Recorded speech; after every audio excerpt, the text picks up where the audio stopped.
everyone. Welcome once again to Editing Academy. I'm Darryl. I'm Laura. Laura, what are we here to talk about today? We are here to talk about the movie Bringing Up Baby.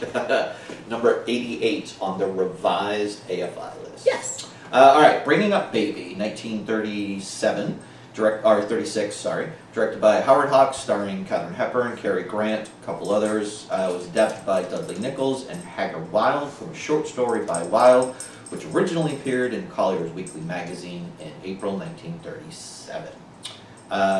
Go with some stuff. All right, so the IMDb movie logline is, while trying to secure a $1 million donation for his museum, a befuddled paleontologist is pursued by a flighty and often irritating heiress and her pet leopard baby.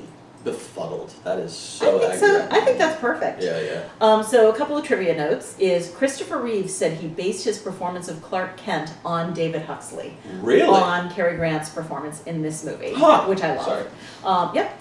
And then the other piece is, so the leopard was actually on set and often was well trained and was often wandering freely around, except for one point when Katharine Hepburn apparently moved a little too quickly and her skirt swooshed and the leopard went after it. And they realized they needed to separate her, and because she loved the leopard, Cary Grant not so much a fan. They also had a glass partition between the leopard and the actors in a couple of sessions because they were a little too close and they wanted to have that protection. And you cannot see that glass partition, except for they said that there's one place when they're in the bathroom where it's pretty obvious, but everywhere else they shot it and did a really nice job that you could not see it. So there's the scene in the movie with the dog and the leopard. I'm assuming that was a real scene. I believe so, yes. Okay, because when I was watching it, I was like, that's kind of scary, that can go wrong. Yeah, the only one that they said that they actually, using old-fashioned CGI was in the car. That they shot the leopard in the back seat of the car and then they shot them in the front seat of the car because that was too close. They weren't comfortable having them that close. Everything else, for the most part, that was the leopard doing its thing. Interesting. And then the other thing I'll say about this movie, it was a complete bomb. If you've ever heard about, there was a time in her career that Katharine Hepburn was called box office poison. This was following this movie. She actually bought herself out of her contract with the studio because they were putting her in for terrible parts because they wanted to basically use up her contract, so she bought herself out. And Howard Hawks, the director, was fired from his next movie. Wow. Due to this movie, which is now considered a masterpiece. Okay. Alrighty. So why don't you start off and tell us, because I think you've seen this before. I have not. I've seen this many times before. So I think this is kind of the quintessential screwball comedy, which was a whole genre in its day, as well as one of the beginning romantic comedies. So I am a huge fan of Cary Grant in this kind of performance. Arsenic and Old Lace, I think, is my favorite, and that was on my top 20 list. But I love this kind of, again, kind of screwball romance. Everybody in the movie is a screwball, is why they call it that. It's not just the first two characters, it's all of the side performances. It's a preposterous plot, but compared to the movie Swing Time, which was a preposterous plot, at least this one has a little bit of teeth. It has a little bit of, okay, I can almost see that happening. But it's got it's got people that you like. I really like both of these characters. They immediately have chemistry. You see that they're going to end up together from the get-go. She brings out things in his character. He brings out things in hers. There's a lot of physical comedy. I like when they bring everybody together into the jail. It's a fun romp. It's not supposed to be more than that. It's pretty girls in pretty dresses and, handsome men wandering around and saving the day, and I really enjoy this movie.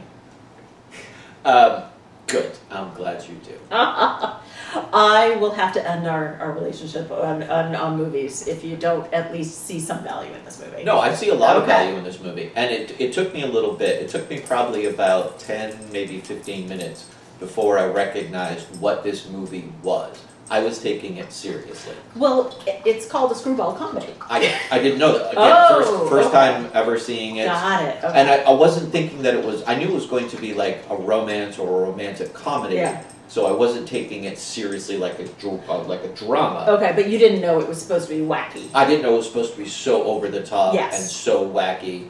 And that was the point of it. Yes. And have you ever seen, or like obviously I forced you to see Arsenic and Old Lace. Yep. Have you seen many of these movies? Like It Happened One Night is probably the best of this genre.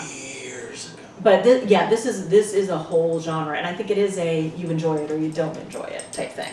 And once I kind of understood what it was, and then I was able to just let the movie wash over Yes. me, I was able to actually enjoy it. In particular, when they're both like, the entire screwball antics of it come to a nice head where everybody is just so over the top when they're in jail. Right. And that 10-15 minutes of them being in jail, I was like, I fully enjoy this because no one's talking to anybody, like no one's believing anybody. There's so many missed opportunities. Everybody is believing that everybody's in bed and they're clearly not, and they're using all the wrong logic to try to figure this out. And once I understood that, then I was able to enjoy that. If I hadn't understood that, I would have been annoyed as hell at this movie. Okay. Primarily because of her. She would have drove me batty. Batty. But she's a trope. She's a type Yes. of character, and that was her purpose. Yes, and once I understood that, then I was totally fine. And this is fun. It is a fun Yes. little romp that you can go on. A question again: is this a representation of something to be on the list? I think this movie in and of itself is probably the best of this genre. Okay. This or It Happened One Night, but I think It Happened One Night is also on the list. So I think when you have such a large genre, you don't have to have a representation. You know, it in and of itself, it would have a couple of individual movies. So I think there were hundreds of these types of movies made in the 30s and probably early 40s. And I think this movie stands up itself because of the chemistry between the actors, because it does have at least a reasonable plot, where many of these didn't have a reasonable plot. And again, I think the camera work of we're working with a lion. Yeah. Most of the time, you see them interacting individually with the actors. You know that they're using those glass partitions, so they're doing some interesting, intricate camera work. So I think all of the elements together add up to a pretty good movie. It's a fun romp to go on, and the chemistry between the two of them is undeniable. Yeah. Though they play off each other so incredibly well, and it is quick banter. Yes. And I like the writing. Yeah, it's quick banter. You have to be on top of your game. You have to both hear what the person is saying and then completely disregard it to say Yes. your line. Mhm. That's tricky. And the way that they were able to do that, Cary Grant's a master of it, and we see him do this in a lot Right. of films. He's a master at it, and I was very pleasantly surprised at how well Catherine was able to do with this, because I've only seen her in things like The African Queen, Okay. where she's a far Oh more... yeah, she is a physical comedy genius. Yeah. She really is. And I had never seen her in those kind of roles. I've seen her in her dramatic roles. So I was very surprised at the whimsy and play that she had and that she was able to bring to it. So I was super impressed. Even I have more respect for her now after watching this than I even did before. She has a lot of range. Yeah, and I was a massive fan before. So I absolutely think this is one of the ones that if you have not seen it and heard about it, that you should sit down and definitely watch it. For me, this is a one-off.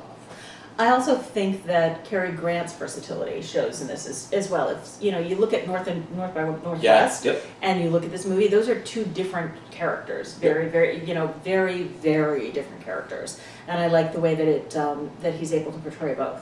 And even Arsenic and Old Lace, while similar to this character, is distinct from this. It's not Sean Connery playing another role, who's always Sean Connery. Fair, very fair. But it's turning up the volume slightly on the Cary Grant character. Yeah. And this is up there pretty high. Yes.